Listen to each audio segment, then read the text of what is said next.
During our service also we have seen the Indians have been doing lot of terrorism in Pakistan. It is not, and it's not a story that I'm telling you. It is a fact. In Balochistan and KPK and elsewhere also. So let it be very clear that hence on this will not be tolerated. Pakistan. शुक्रिया sir. मैं इंतहाई मुख्तसर अल्फाज में सबसे पहले तो आपको पीएफ की तैयारी के मतलब बताऊंगा, और दूसरा फिर मैं जो पीएफ के वेटरन्स की जो जज्बा है उसको हाईलाइट करूंगा। सबसे पहले तो तैयारी पे देखिए कि टेक्नोलॉजी और मैन पावर दो चीज़ें होती हैं। किसी भी एयरफोर्स की वो जो उसकी इफ़ेक्टिवनेस को बढ़ाती है, ये कम करती है।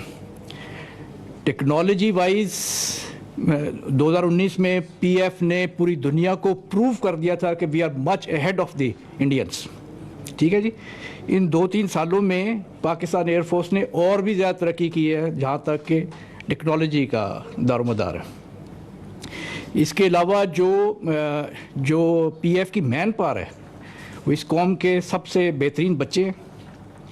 ठीक है जी। और वो उनको पीएफ में इंतहाई मेहनत मुशक्क़त में डाला जाता है, और वो जब बाहर निकलते हैं तो कुंदन बन के निकलते हैं ट्रेनिंग के ज़रिए। तो टेक्नोलॉजी, और हमें ये एहसास है पीएफ को कि जब पूरी कौम हमारे पर इतने पैसे खर्च कर रही है, इतने महंगे महंगे जहाज़ लेके दे रही है, तो पीएफ का फ़र्ज़ है कि उनको सही तरीके से इस्तेमाल करें।